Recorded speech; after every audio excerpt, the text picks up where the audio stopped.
Chapter 1. That was a terrible night for the great city of New York, the night of Tuesday, November 3rd, 1896. The city staggered under the blow like a huge ocean liner, which plunges, full speed, with terrific crash, into a mighty iceberg, and recoils shattered and trembling like an aspen.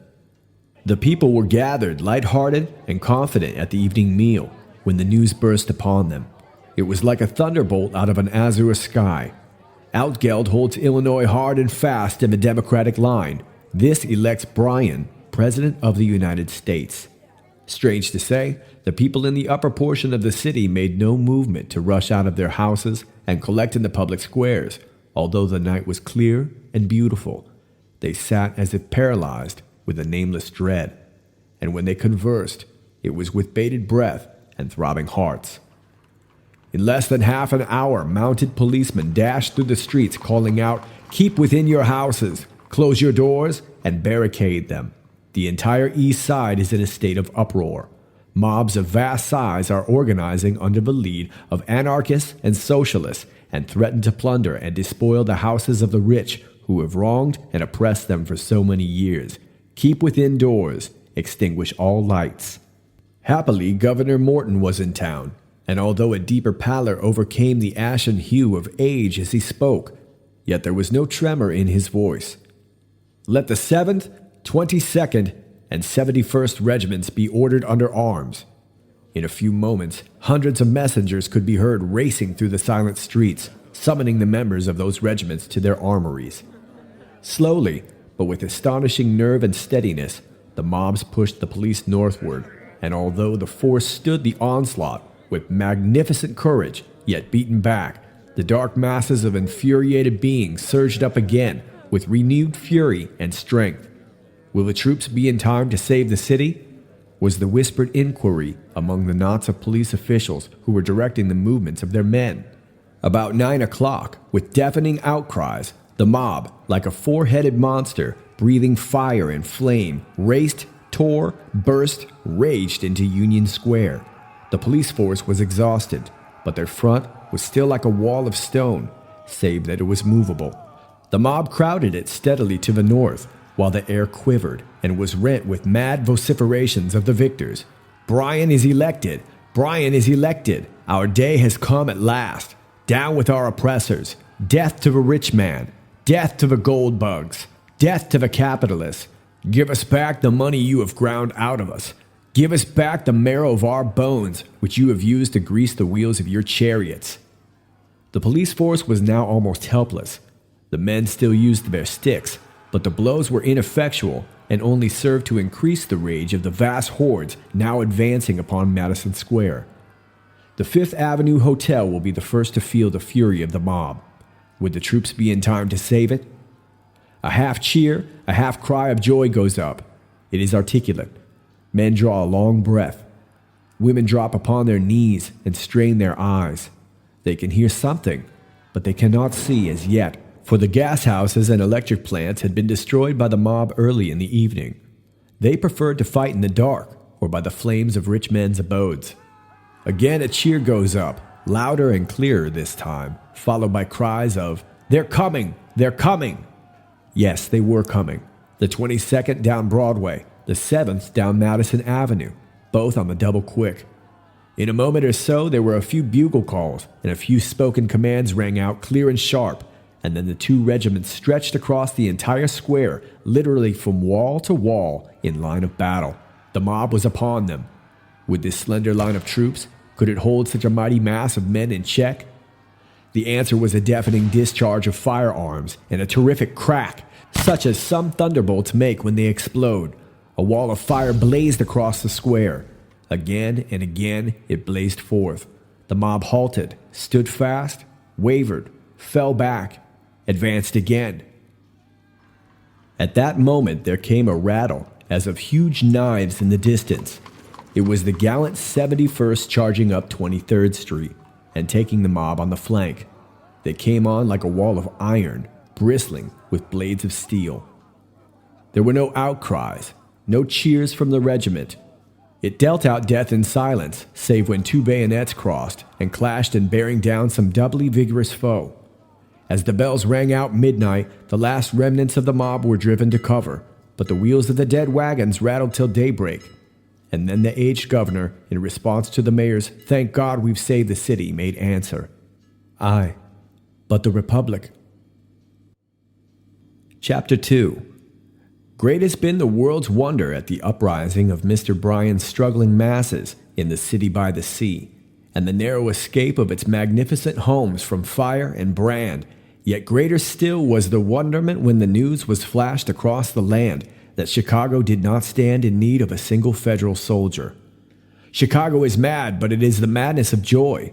Chicago is in the hands of a mob, but it is a mob made up of her own people, noisy, rude, and boisterous, the natural exaltation of a suddenly enfranchised class, but bent on no other mischief than glorying over the villainous and self-seeking souls who have ground the faces of the poor and turned the pitiless screw of social and political power into the hearts of the common people, until its last thread had been reached, and despair pressed its lupine visage hard against the door of the laboring man. And yet, at this moment when the night air quivered with the mad vociferations of the common people, that the Lord had been good to them, that the wicked money changers had been driven from the temple, that the stony-hearted usurers were beaten at last, that the people's William was at the helm now, that peace and plenty would in a few moons come back to the poor man's cottage. That silver was king, aye, king at last. The world still went, wondering why red-eyed anarchy, as she stood in Haymarket Square, with thin arms aloft, with wild mien and wilder gesticulation, drew no bomb of dynamite from her bosom to hurl at the hated minions of the law, who were silent spectators of this delirium of popular joy. Why was it thus? Look, and you shall know why white-robed peace kept step with this turbulent band and turned its thought from red-handed pillage. He was there, the master spirit, to hold them in leash. He, and he alone, had lifted Bryan to his great eminence. Without these 24 electoral votes, Bryan had been doomed, hopelessly doomed. He and he alone held the great commonwealth of the West, hard and fast in the democratic line. Hence he came as conqueror, as kingmaker, and the very walls of the sky-touching edifices trembled as he was dragged through the crowded streets by this orderly mob, and 10 times 10,000 of his creatures bellowed his name and shook their hats aloft in mad exultation. "You're our savior. You've cleaned the temple of liberty of its foul horde of usurers. We salute you. We call you kingmaker. Bryan shall call you master too. You shall have your reward. You shall stand behind the throne. Your wisdom shall make us whole. You shall purge the land of this unlawful crowd of moneylenders. You shall save the Republic. You are greater than Washington. You're a better friend of ours than Lincoln. You'll do more for us than Grant. We're your slaves. We salute you. We thank you. We bless you. Hurrah! Hurrah! Hurrah!" But yet this vast throng of tamed monsters, this mighty mob of momentarily good-natured haters of established order, broke away from the master's control for a few brief moments and dipped their hands in the enemy's blood. The deed was swift as it was terrible. There were but 4 of them, unarmed, on pleasure bent. At sight of these men, 1,000 throats belched out a deep and awful growl of hatred.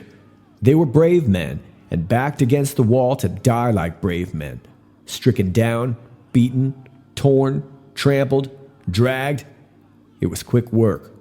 They had faced howling savages in the far west, painted monsters in human form, but never had they heard such yells leave the throats of men. And so they died, 4 brave men, clad in the blue livery of the Republic, whose only crime was that some months back, against the solemn protest of the master, their comrades had set foot on the soil of the Commonwealth and saved the metropolis of the West from the hands of the same mob. And so Chicago celebrated the election of the new president, who was to free the land from the grasp of the moneylenders and undo the bad business of years of unholy union between barterers and sellers of human toil and the lawmakers of the land. Throughout the length and breadth of the South, And beyond the Great Divide, the news struck hamlet and village like the glad tidings of a new evangel, almost as potent for human happiness as the heavenly message of 2,000 years ago.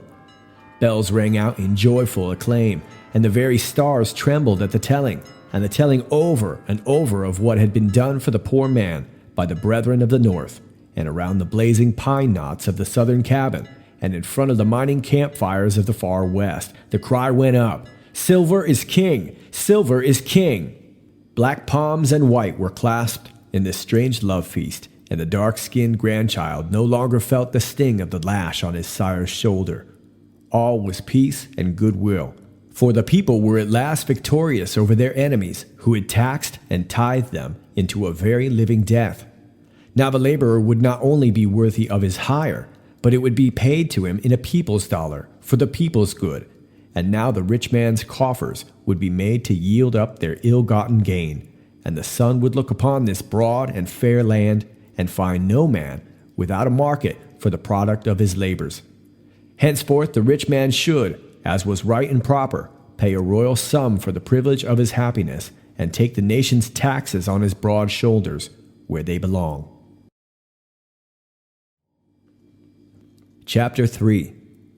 The pens of many writers would not suffice to describe with anything like historical fullness and precision the wild scenes of excitement which on the morning after Election Day burst forth on the floors of the various exchanges throughout the Union.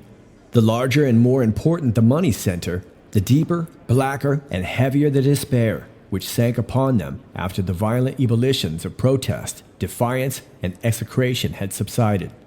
With some, it seemed that visions of their swift but sure impoverishment only served to transform the dark and dismal drama of revolution and disintegration into a side-splitting farce, and they greeted the prospective loss of their millions with loud guffaws and indescribable antics of horseplay and unseemly mirth. As the day wore on, the news became worse and worse.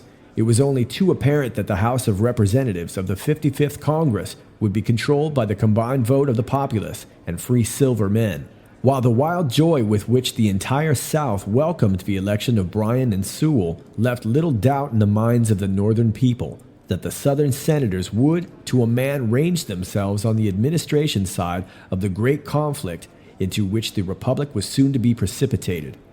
Add to these the 20 senators of the free silver states of the North, and the new president would have the Congress of the Republic at his back. There would be nothing to stand between him and the realization of those schemes, which an exuberant fancy, untamed by the hand of experience and scornful of the leader strings of wisdom, can conjure up. Did we say nothing? Nay, not so, for the Supreme Court was still there, and yet Justice Field had come fully up to the 80th milestone in the journey of life, and Justice Gray was nearly 70, while one or two other members of this high court of judicature held to their lives with feeble grasp. Even in due and orderly course of events, why might there not come vacancies and then?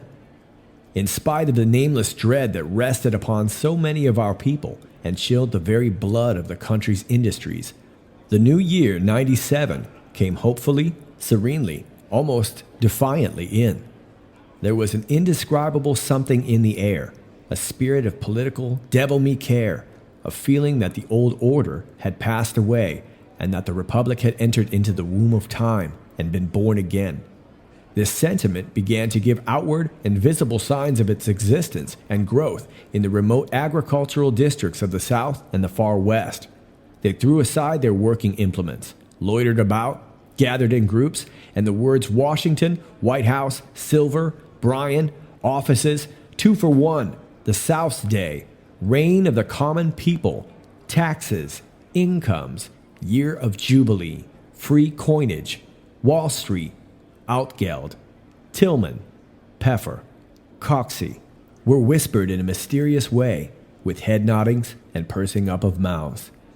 As January wore away, and February, slipping by, brought Bryan's inauguration nearer and nearer, the groups melted into groups, and it was only too apparent that from a dozen different points in the South and Northwest, Coxey armies were forming for an advance on Washington.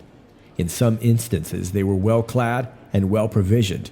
In others, They were little better than great bands of hungry and restless men, demoralized by idleness, and wrought up to a strange degree of mental excitement by the extravagant harangues of their leaders, who were animated with but one thought, namely to make use of these vast crowds of silver pilgrims, as they called themselves, to back up their claims for public office.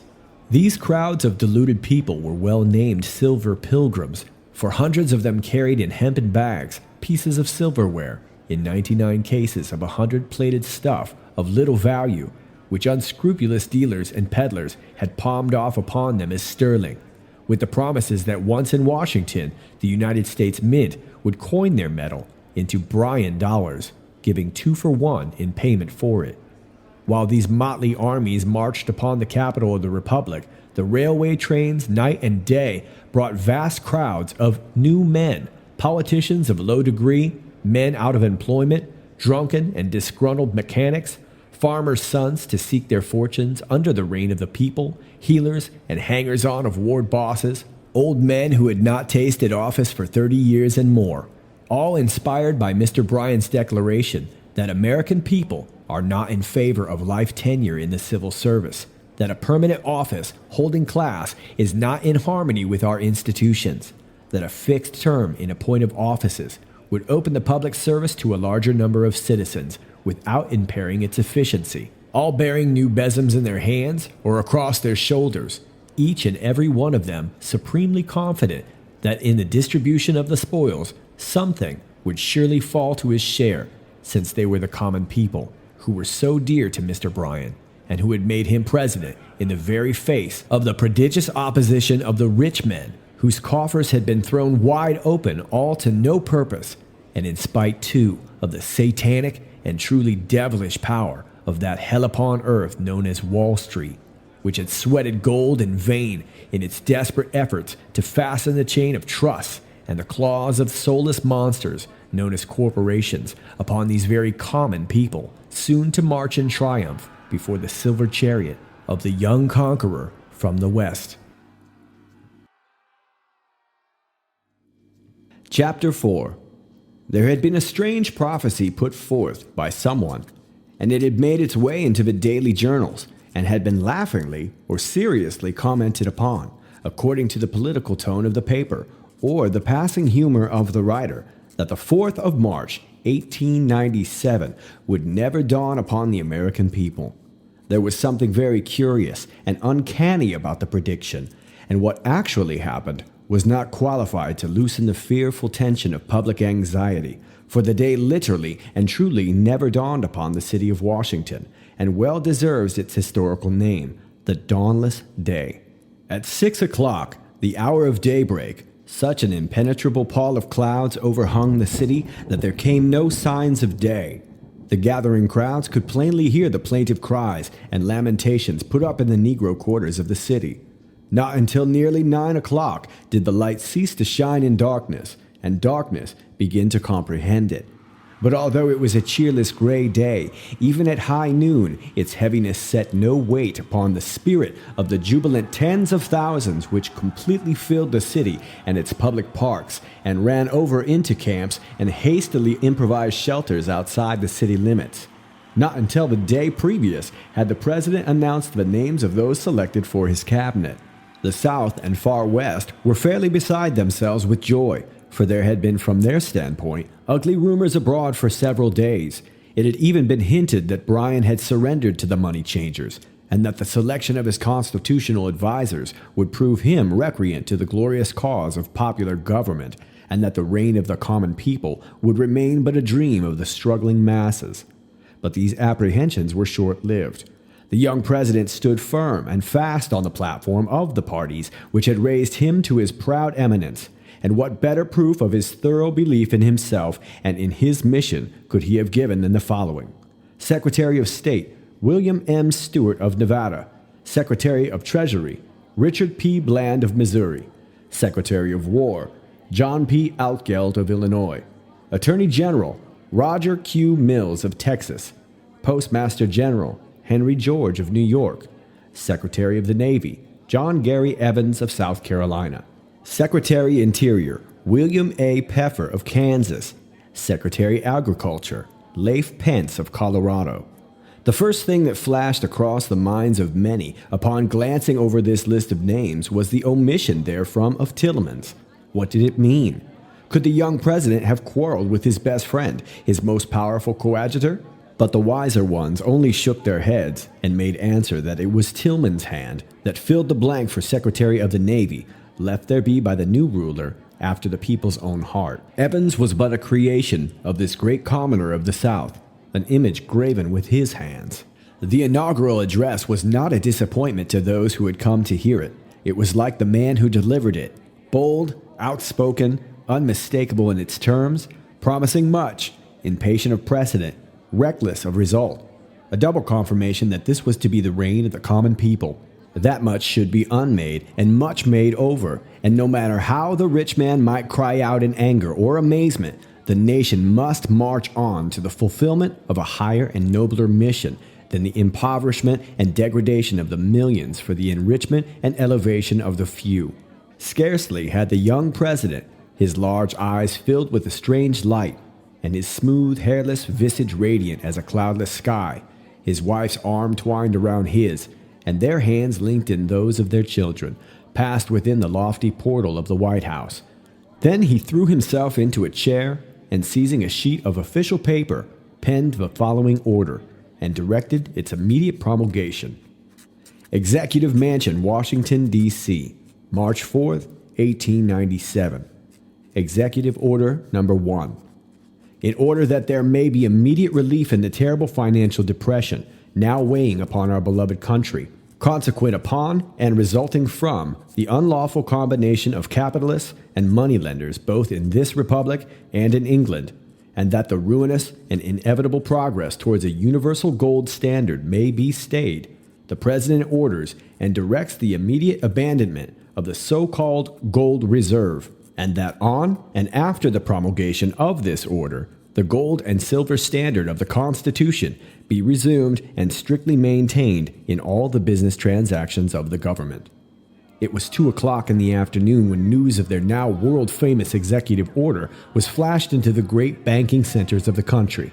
Its effect in Wall Street beggars description. On the floor of the stock exchange, men yelled and shrieked like painted savages, and in their mad struggles tore and trampled each other.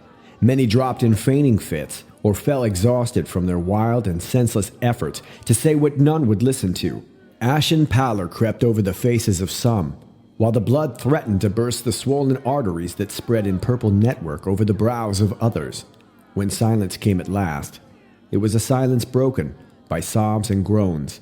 Some wept, while others stood dumb-stricken, as if it was all a bad dream, and they were awaiting the return of their poor distraught senses to set them right again. Ambulances were hastily summoned, and fainting and exhausted forms were borne, through hushed and whispering masses wedged into Wall Street, to be whirled away uptown to their residences, there to come into full possession of their senses, only to cry out in their anguish that ruin, black ruin, stared them in the face, if this news from Washington should prove true. Chapter 5. By proclamation bearing the date the 5th day of March, 1897, the President summoned both houses of Congress to convene an extraordinary session for the consideration of the general welfare of the United States, and to take such action as might seem necessary and expedient to them on certain measures which he should recommend to their consideration, measures of vital importance to the welfare and happiness of the people, if not to the very existence of the Union, and the continuance of their enjoyment of their liberties achieved by the fathers of the Republic. While awaiting the day set for the coming together of the Congress, the great friend of the common people came suddenly face to face with the first serious business of his administration. 50,000 people tramped the streets of Washington without bread or shelter.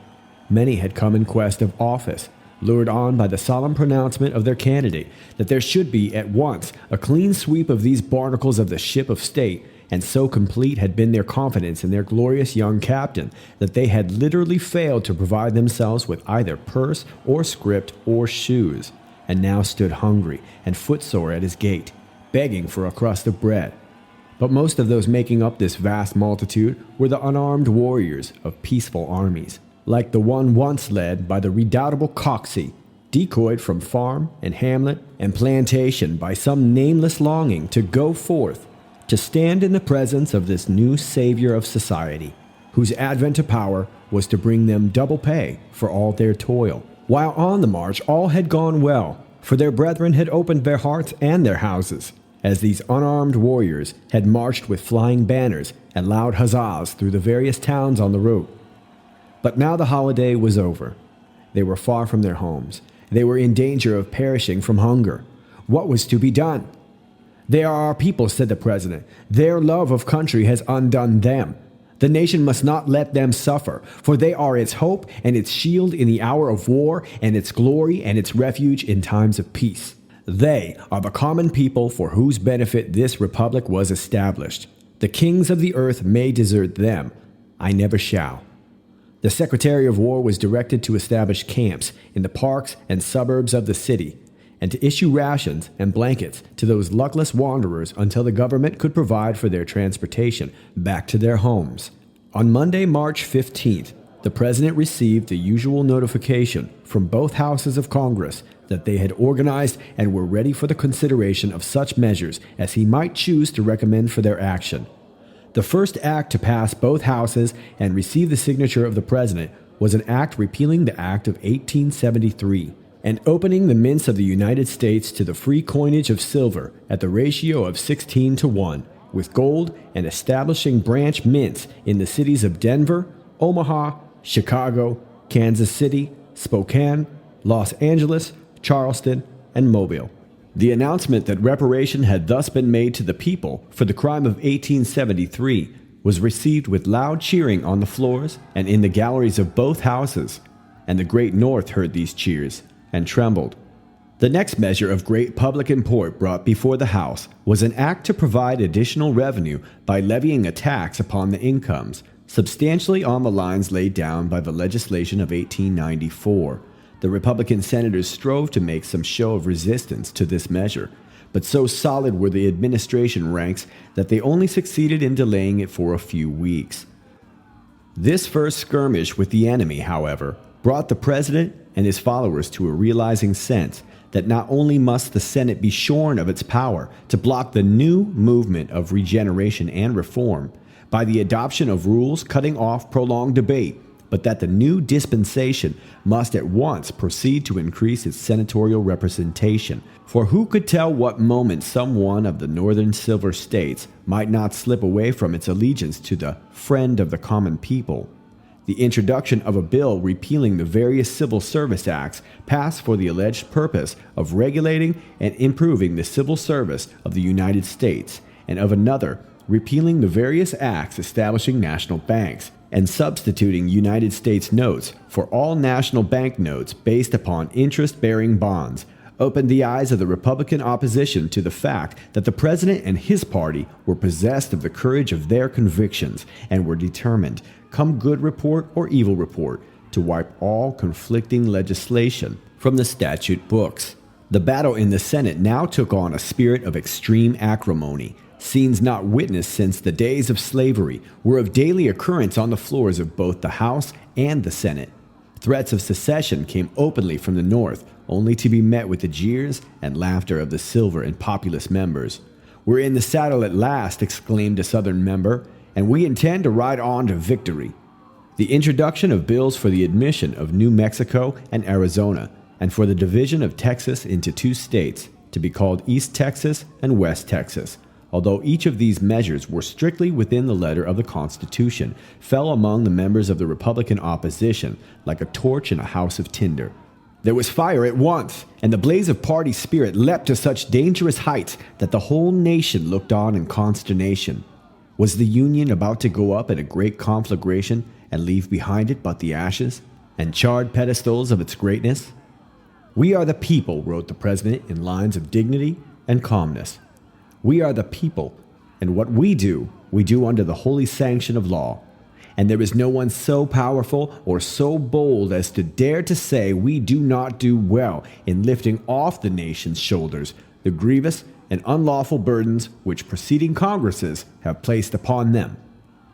And so the long session of the 55th Congress was entered upon, fated to last through summer heat and autumn chill, and until winter came again, and the Constitution itself set limits to its lasting. And when that day came, and its speaker, amid a wild tumult of cheers, arose to declare it ended not by their will, but by the law of the land, he said, "The glorious revolution is in its brightest bud. Since the President called upon us to convene in last March, we have, with the strong blade of public indignation and with a full sense of our responsibility, erased from the statute books the marks of our country's shame and our people's subjugation. Liberty cannot die. There remains much to be done in the way of building up. Let us take heart and push on.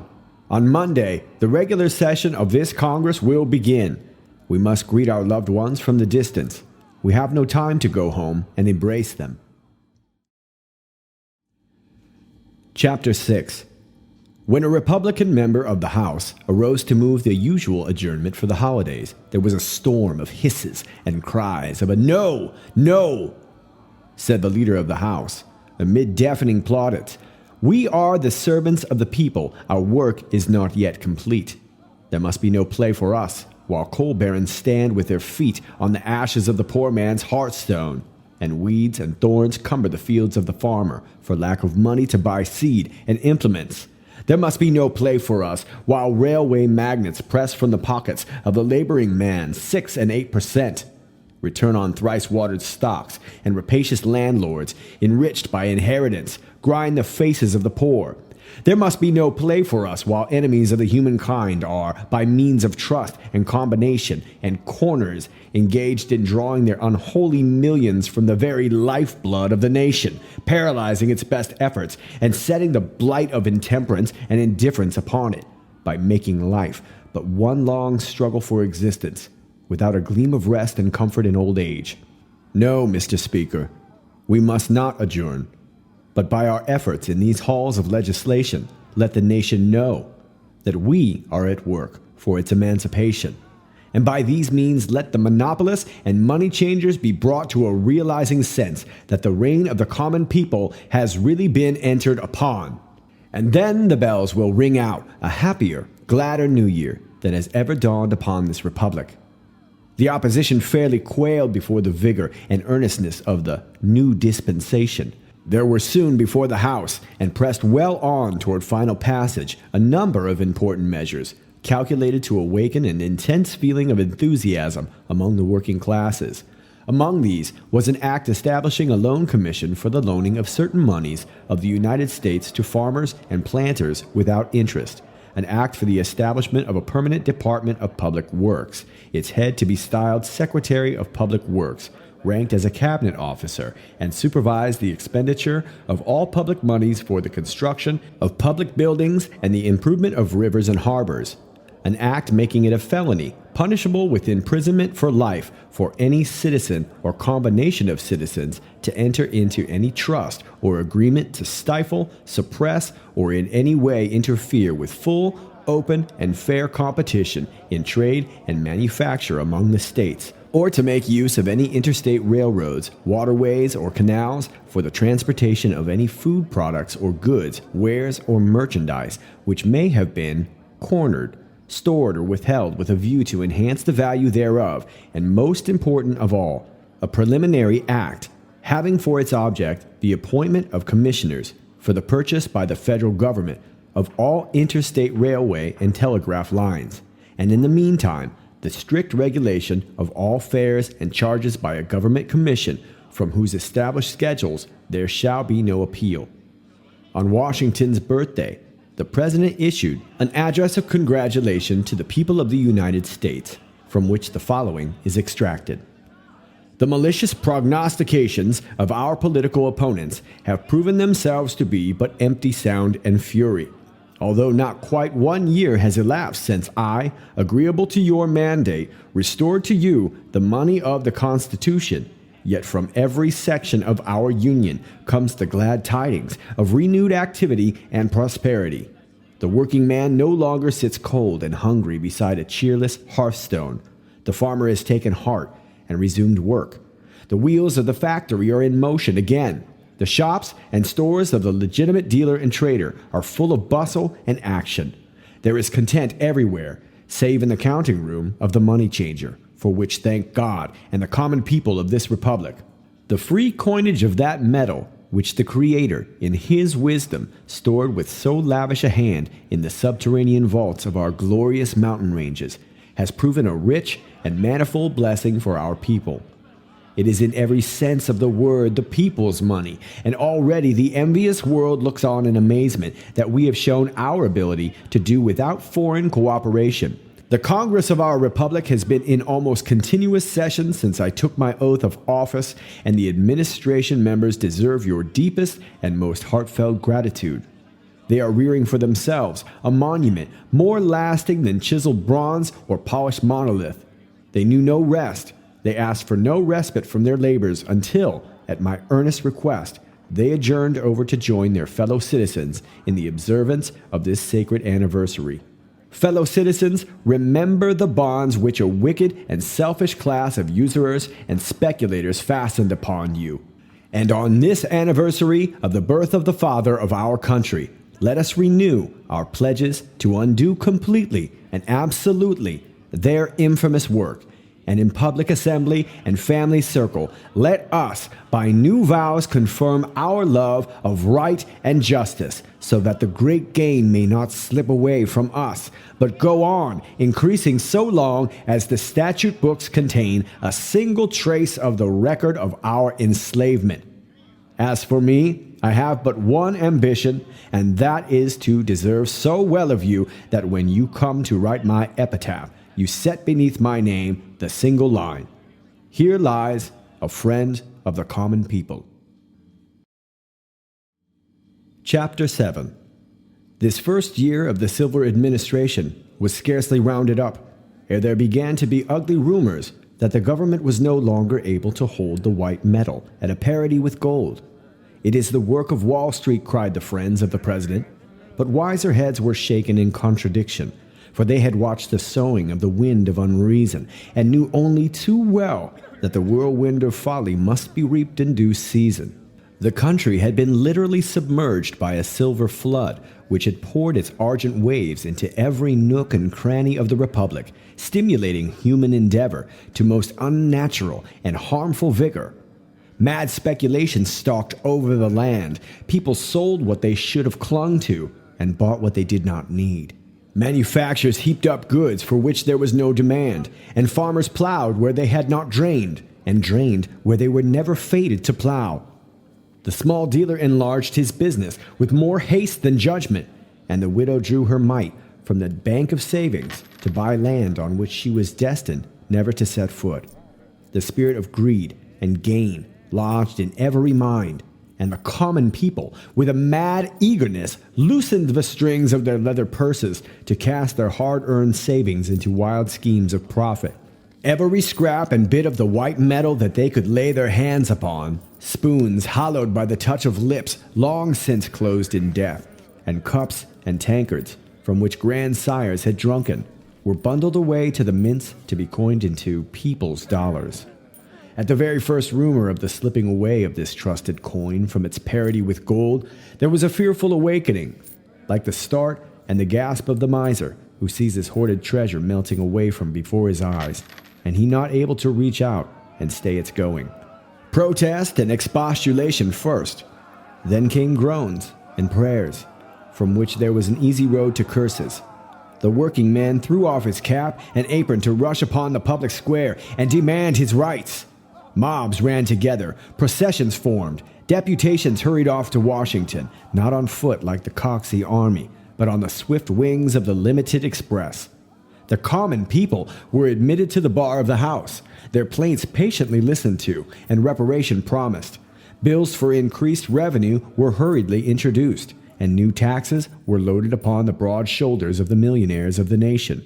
Taxes on checks, taxes on certificates of incorporation, taxes on deeds and mortgages, taxes on pleasures, yachts, taxes on private parks and placences, taxes on wills of all property above $5,000 in value, taxes on all gifts of realty for and in consideration of natural love and affection, taxes on all passage tickets to foreign lands, and double taxes on the estates of all absentees on and after the lapse of 6 months. There was a doubling up, too, of the tariff on all important luxuries, for as was said on the floor of Congress, if the silks and satins of American looms and the wines and tobacco of native growth are not good enough for my Lord of Wall Street, let him pay the difference and thank heaven that he can get them at that price. To quiet the murmurs of the good people of the land, additional millions were placed to the credit of the Department of Public Works, and harbors were dredged out in 1 month, only to fill up in the next, and new systems of improvement of interstate waterways were entered upon, on a scale of magnitude hitherto undreamt of. The commissioners for the distribution of public moneys to farmers, so impoverished as to be unable to work their lands, were kept busy in placing peffer loans, where the need of them seemed to be the greatest, and to put a stop to the nefarious doings of money changers and traders in the misfortunes of the people. A statute was enacted making it a felony, punishable with imprisonment for life, for any person or corporate body to buy and sell government bonds or public funds, or deal in them with a view to draw gain or profit from their rise and fall in value. But try never so hard, the government found itself powerless to check the slow but steady decline in value of the people's dollar. By midsummer, it had fallen to 43 cents, and ere the fair Northland had wrapped itself like a scornful beauty in its autumn mantle of gold, the fondly trusted coin had sunk to exactly 1/3 of the value of a standard gold dollar. People carried baskets in their arms filled with the now discredited coin when they went abroad to pay a debt or make purchase of the necessaries of life. Huge sacks of the white metal were flung at the door of the mortgagee when discharge was sought for a few $1,000s. Men servants accompanied their mistresses upon shopping tours to carry the necessary funds, and leather pockets took the place of the old-time muslin ones in male habiliments, lest the weight of the 15 coins required to make up a $5 gold piece should tear the thin stuff and spill $1 at every step. All day long in the large cities, huge trucks loaded with sacks of the coin rolled and rumbled over the pavement in the adjustment of the business balances of the day.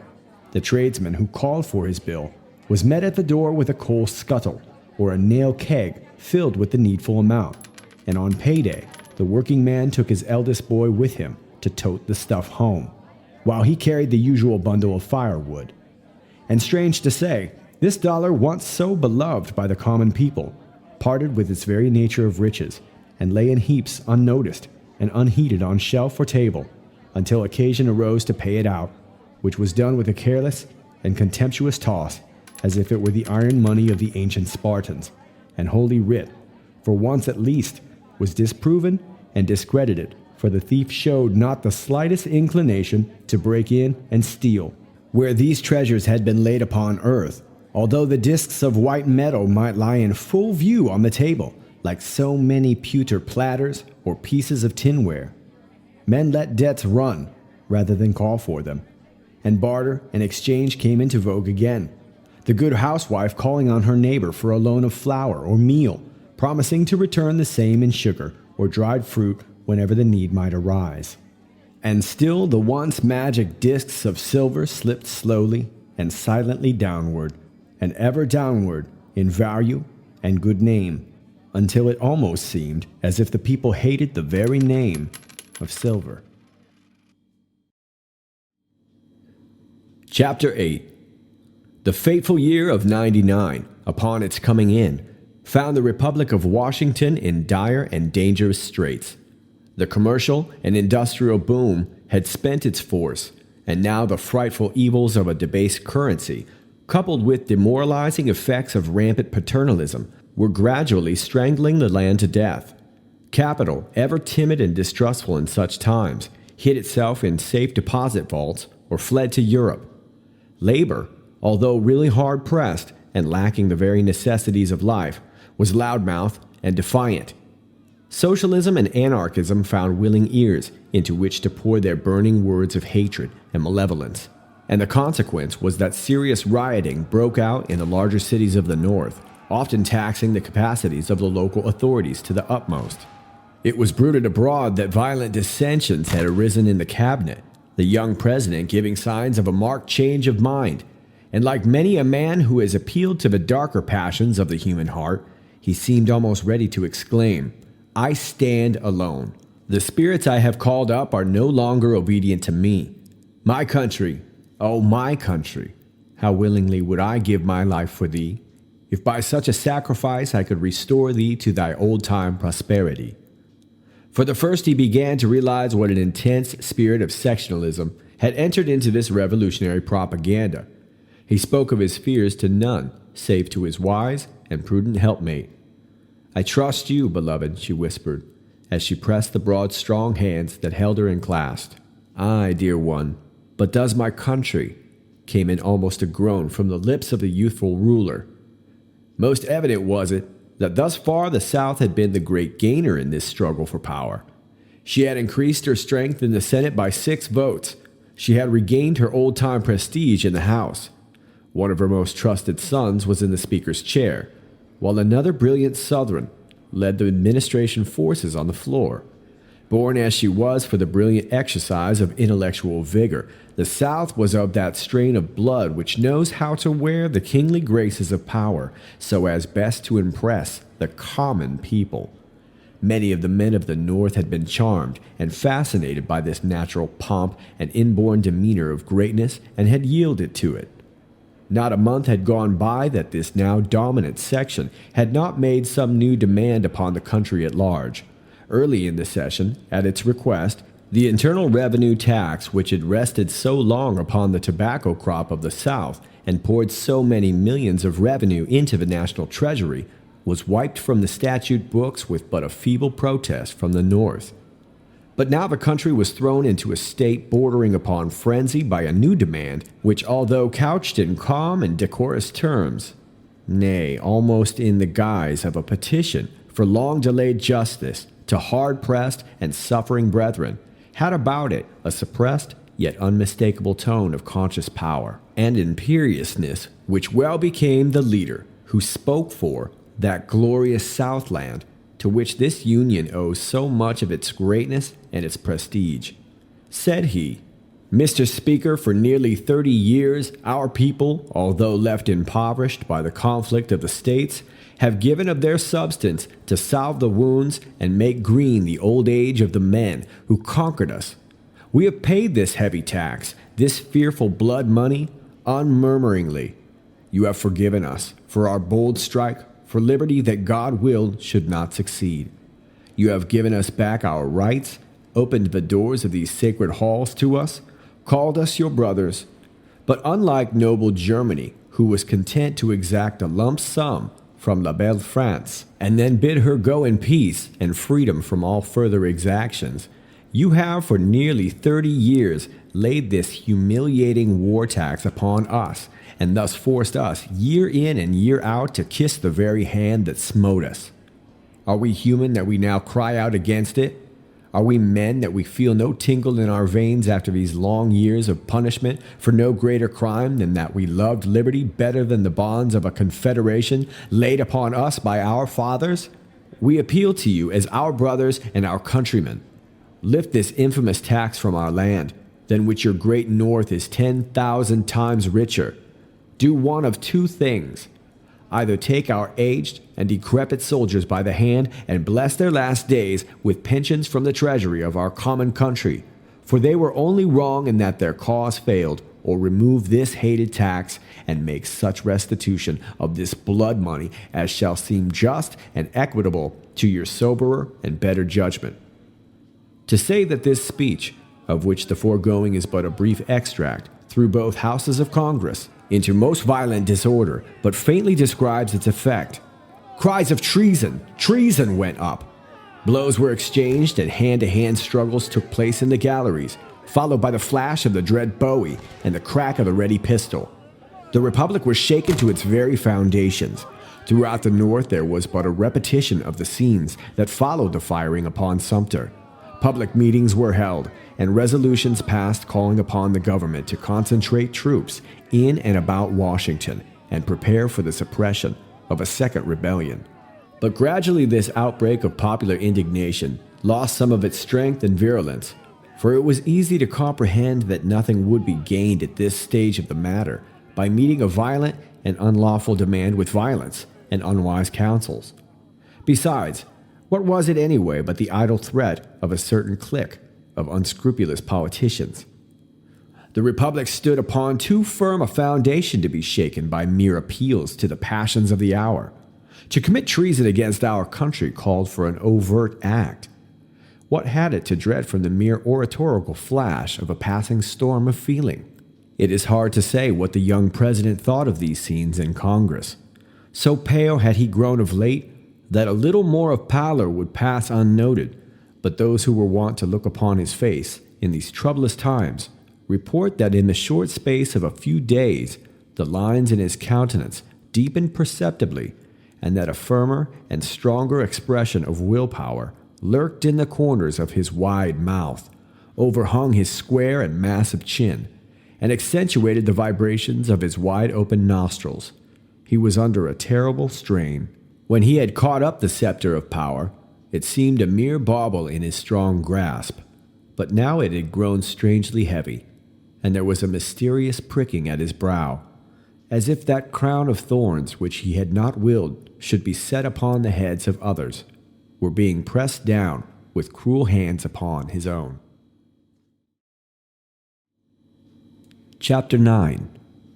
When the last embers of the great conflagration of the rebellion had been smothered out with tears for the lost cause, a prophecy had gone up that the mighty North, rich with 100 great cities and strong in the conscious power of its wide empire, would be the next to raise the standard of rebellion against the federal government.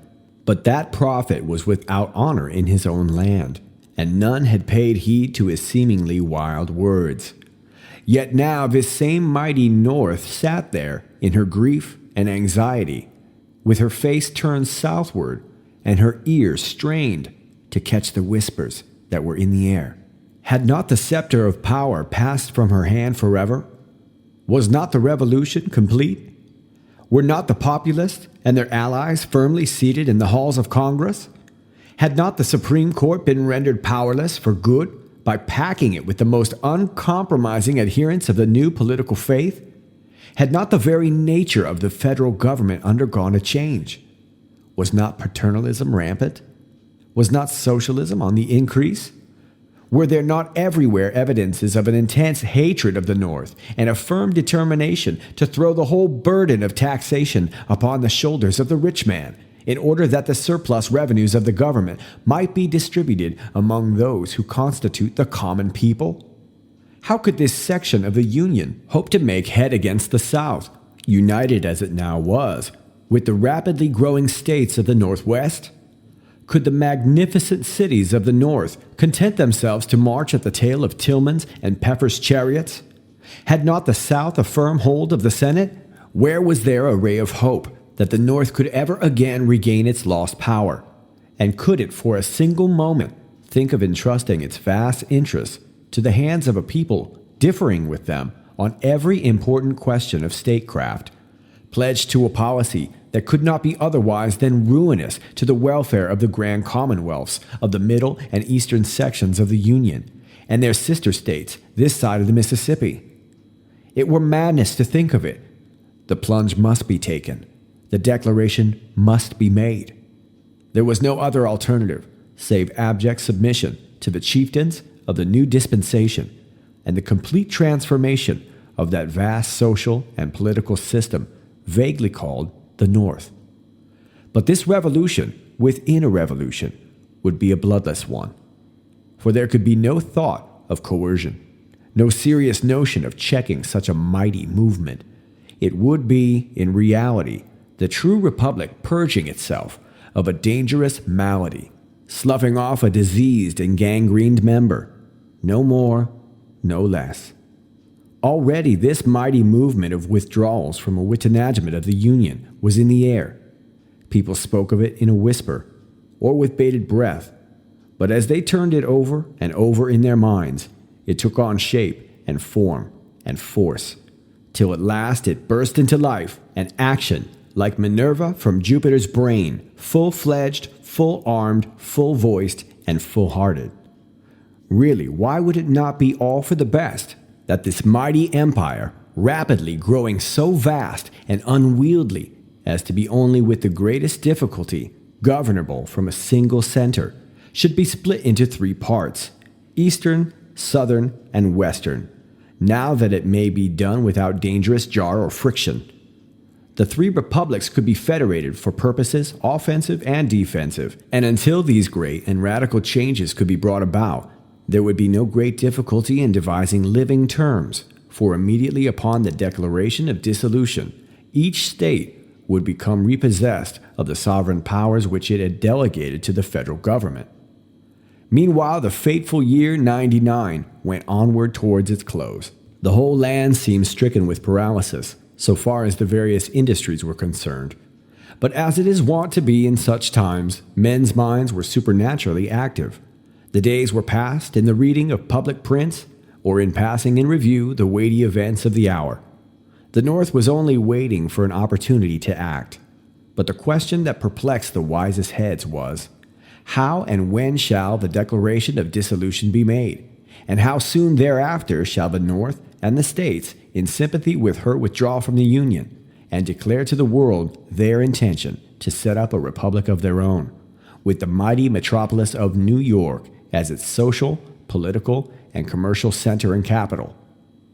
As it came to pass, the North had not long to wait. The 56th Congress, soon to convene in regular session in the city of Washington, was even more populistic and socialistic than its famous predecessor, which had wrought such wonderful changes in the law of the land, showing no respect for precedent, no reverence for the old order of things. Hence all eyes were fixed upon the capital of the nation. All roads were untrodden, save those which led to Washington. Chapter 10. Again, Congress had refused to adjourn over for the holidays.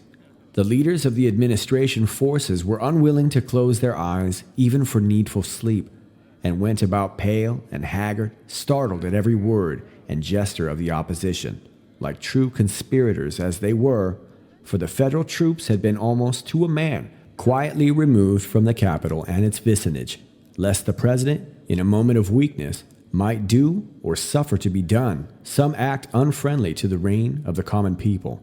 Strange as it may seem, there had been very little note taken by the country at large of the introduction at the opening of the session of an act to extend the pension system of the United States to the soldiers of the Confederate armies, and for covering back into the various treasuries of certain states of the Union such portions of internal revenue taxes collected since the readmission of said states to the federal Congress, as may be determined by commissioners duly appointed under said act. Was it the calm of despair, the stolidity of desperation, or the cool and restrained energy of a noble and refined courage? The introduction of the act, however, had one effect. It set in motion toward the national capital mighty streams of humanity, not of wild-eyed fanatics or unshaven and unkempt politicasters and Bezonians, but of soberly clad citizens with a business-like air about them, evidently men who knew how to earn more than enough for a living, men who paid their taxes and had a right to take a look at the public servants, if desire so moved them.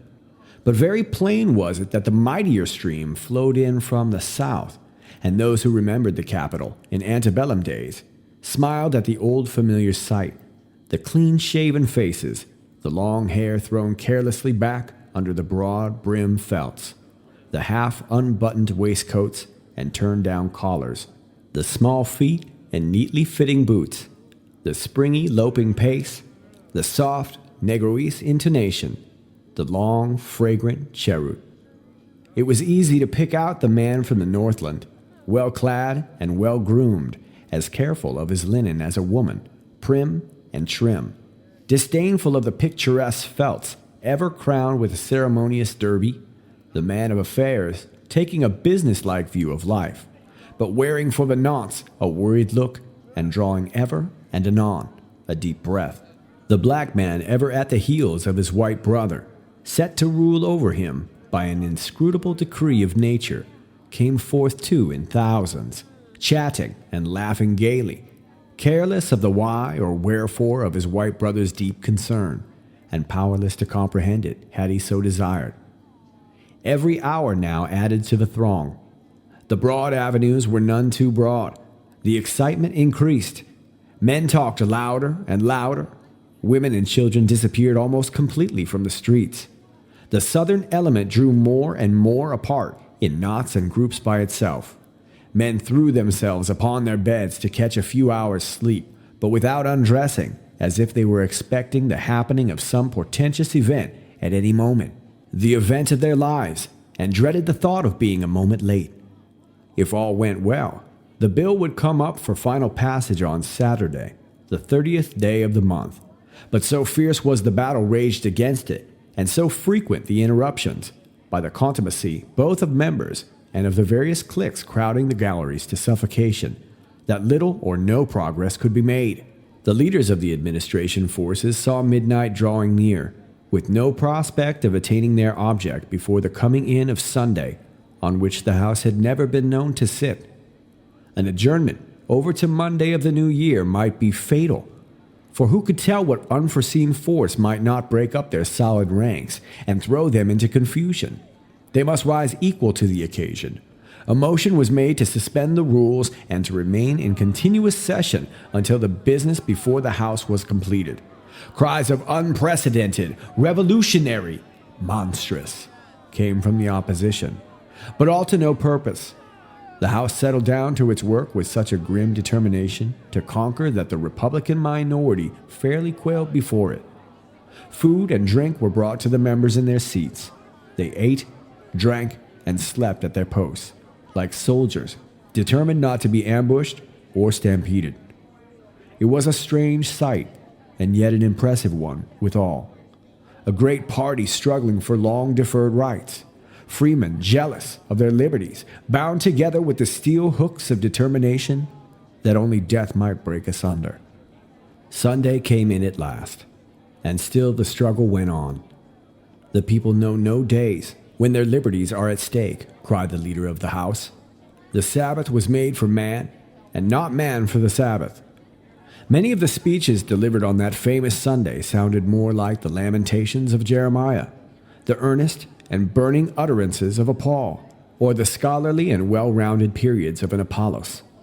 The weary hours were lightened by the singing of hymns by the Southern members, most of them good Methodists, in which their friends and sympathizers in the galleries joined full-throated and fuller-hearted, while at times clear, resonant, and in perfect unison, the voices of the staunch men of the North broke in and drowned out the religious song with the majestic and soul-stirring measures of John Brown's Body, the glory, glory, hallelujah, of which seemed to hush the tumult of the chamber like a weird chant of some invisible chorus breaking in upon the fierce rioting of a Belshazzar's feast.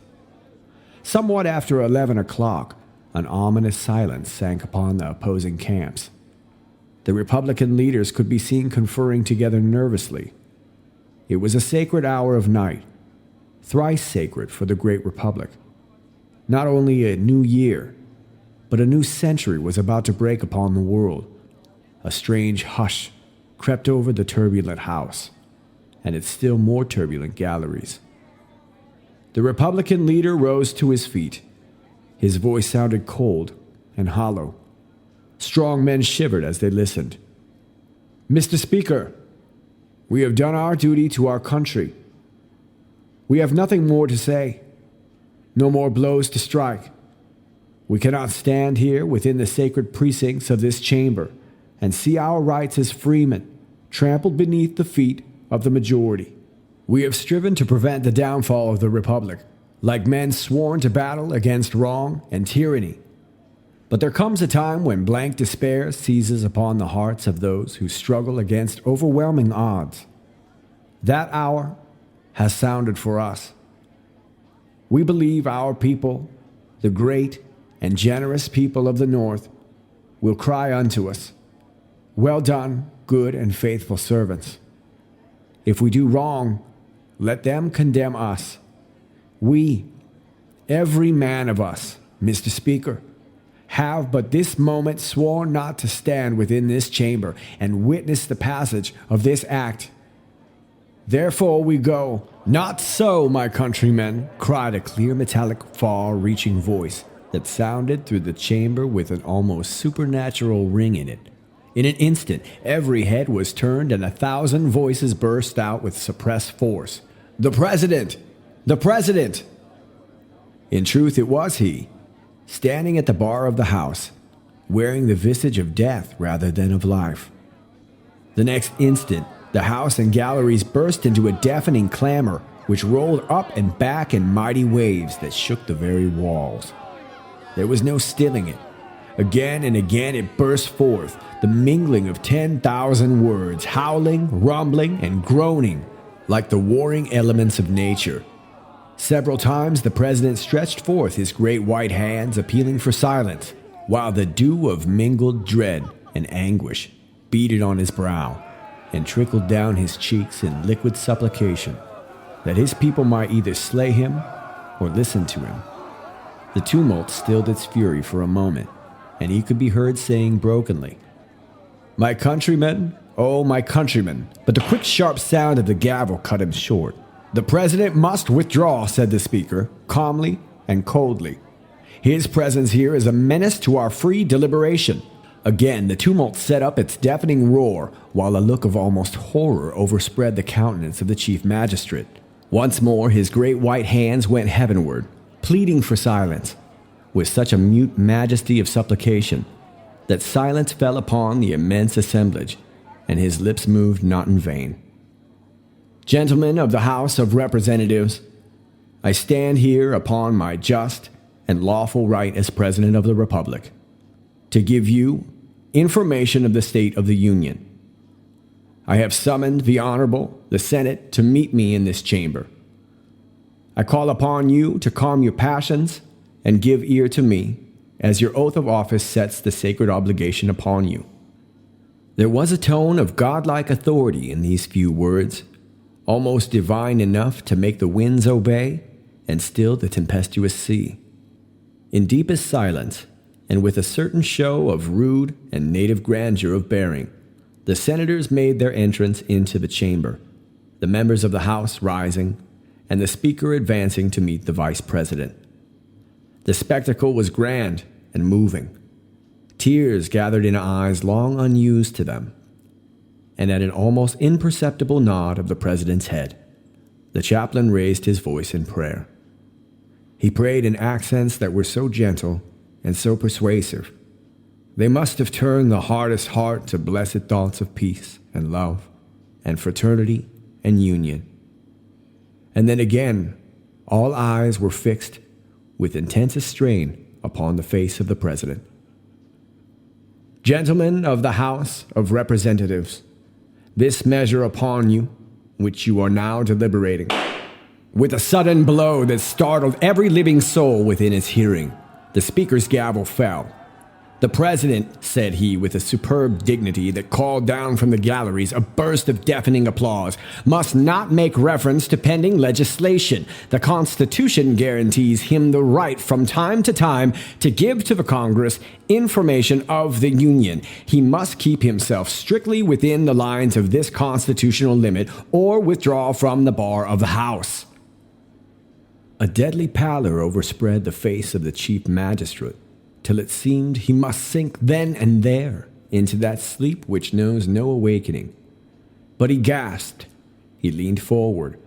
He raised his hand again imploringly, and as he did so, the bells of the city began to toll the hour of midnight. The new year, the new century was born. But with the last stroke, a fearful and thunderous discharge as of 1,000 monster pieces of artillery shook the Capitol to its very foundations, making the stoutest hearts stand still and blanching cheeks that had never known the coward color. The dome of the Capitol had been destroyed by dynamite. In a few moments, when it was seen that the chamber had suffered no harm, the leader of the House moved the final passage of the act. The president was led away, and the Republican senators and representatives passed slowly out of the disfigured Capitol, while the tellers prepared to take the vote of the House. The bells were ringing a glad welcome to the new century. But a solemn tolling would have been a fitter thing, for the Republic of Washington was no more. It had died so peacefully that the world could not believe the tidings of its passing away. As the dawn broke, cold and gray, and its first dim light fell upon that shattered dome, glorious, even in its ruins, a single human eye, filled with a gleam of devilish joy, looked up at it long and steadily, and then its owner was caught up and lost in the surging mass of humanity that held the Capitol girt round and round.